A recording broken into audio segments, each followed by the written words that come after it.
Hello everyone.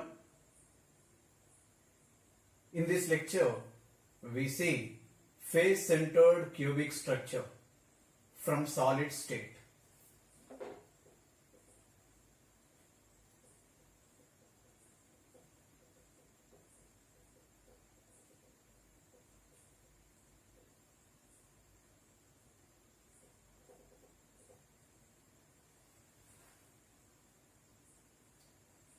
We see how we obtain this face-centered cubic structure. This is obtained by pattern of arrangement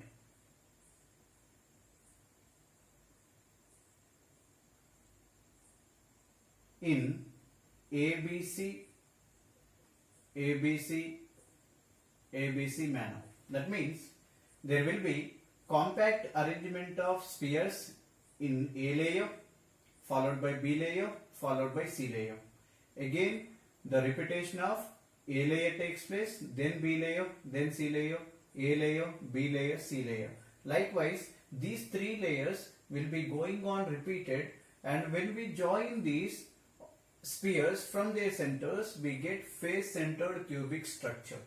And we can see these diagrammatically in this manner. Let us say this is a cube.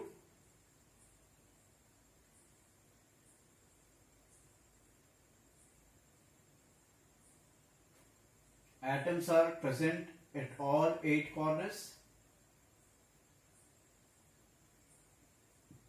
and also atoms present at all 6 face centers. This is the bottom face and the top face.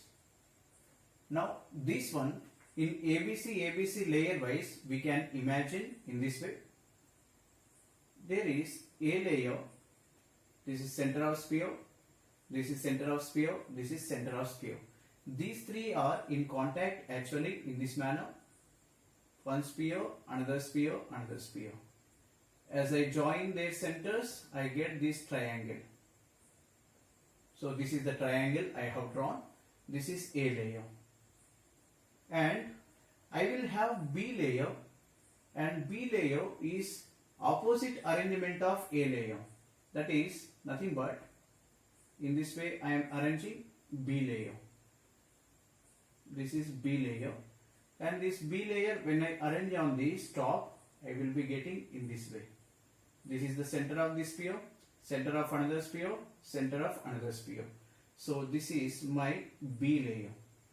Upon that there will be third layer. The third layer actually is going to be arranged in this. So this is going to be the third layer of atom, and third layer is this. So when you keep A layer, B layer, C layer repeatedly in 3D space, we are going to get this face-centered cubic structure. And in this we calculate rank of the crystal. When we say rank, it is indicating total number of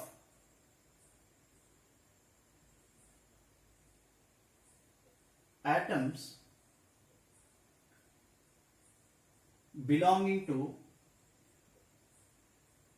one unit cell. One unit cell. It can be calculated by using this formula. The atoms which is present at corner is going to be in contact with 8 other cubes, because this is common corner for 8 cubes when we see 3-dimensionally. So the atom is going to be contributing by 1 by 8 number of corner atoms into 1 by 8 plus the atom which is present on this face or any face of the cube is going to be in contact with 2 cubes. So let me write number of face-centered atoms into number of face-centered atoms into 1 by 2. Now since we have 8 atoms at the corner, each is going to be contributing by 1 by 8, and 6 face-centered atoms, each is going to be contributing by 1 by 2. We will have 4 effective number of atoms. The rank of these face centered cubic structure is going to be 4, and rank is going to be actually denoted by the symbol Z. Z is equal to 4. And the fourth point we see relation between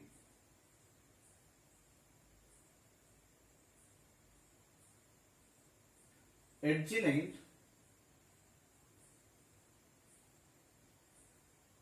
and radius.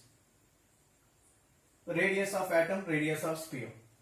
Now, in this cube, actually, when you see these atoms, the atoms which are on this face, these are not in contact with each other.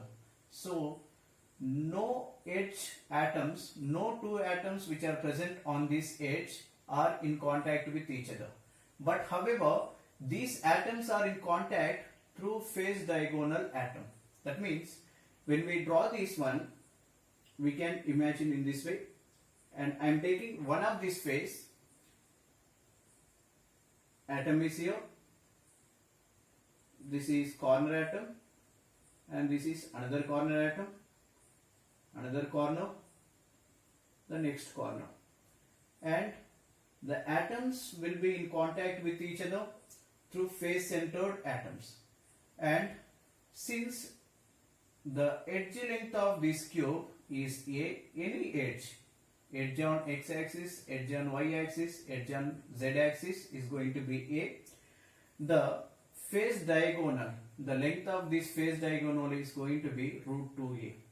And since there are one radius, two radius, and complete sphere is there, and there is one more radius, since there are 4 times of radius on face diagonal, we can give this relationship, that is 4r is equal to root 2a, or a is equal to 2 into root 2r. So this is the relationship between edge length of this cube and radius of this atom.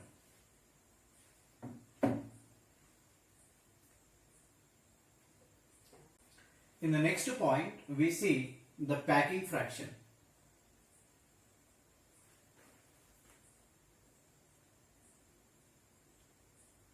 Packing fraction. Packing fraction is the ratio of volume occupied by spheres and total volume of cube. Since the rank of the crystal is going to be 4 effective number of atoms or spheres present in this FCC, 4 into each volume 4 by 3 pi r cube, and total volume of the cube is a cube. We know a is equal to 2 into root 2 r. Therefore, we can write this formula 4 into 4 by 3 pi r cube divided by 2 into root 2 r to the power 3. And on solving this, we get 5 divided by 3 into root 2. That is equal to 0.74. That means 0.74 part of this cube is going to be occupied by spheres. That means percentage volume occupied is equal to 0.74 into 100, that is 74. So 74% of this volume is occupied by the atoms or spheres, or it can be molecules, it can be ions. Percentage volume empty, that is unoccupied. Unoccupied. We can also call void space is equal to 26%. 100 minus 74, 26%.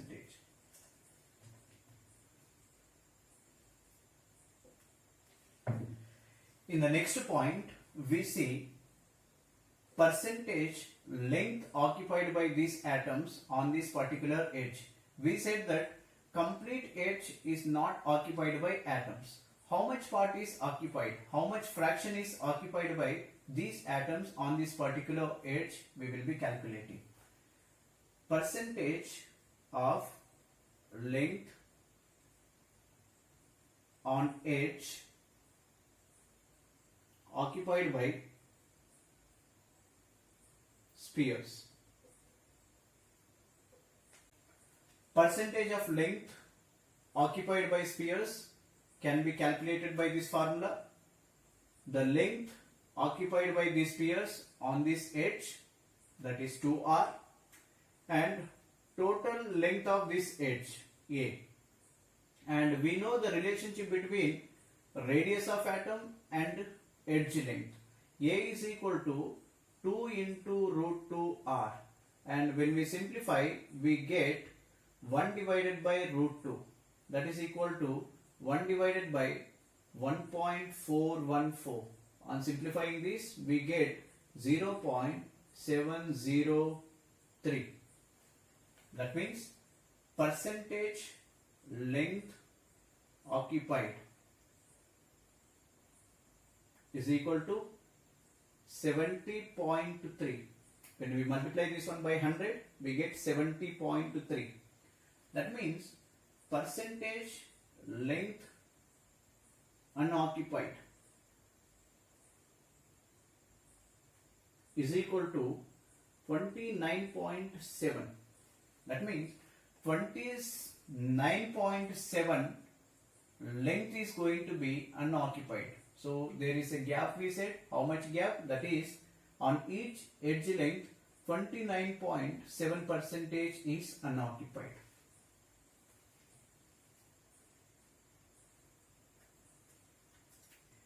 In the next point, we see how much area is occupied by these spheres on a given face. Area occupied by spheres on a face.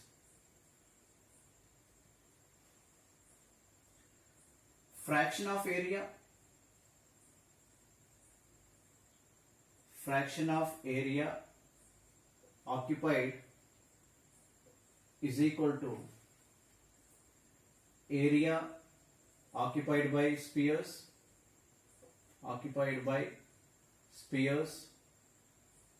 divided by total area, total face area, that is equal to, since we have, if you take the diagram,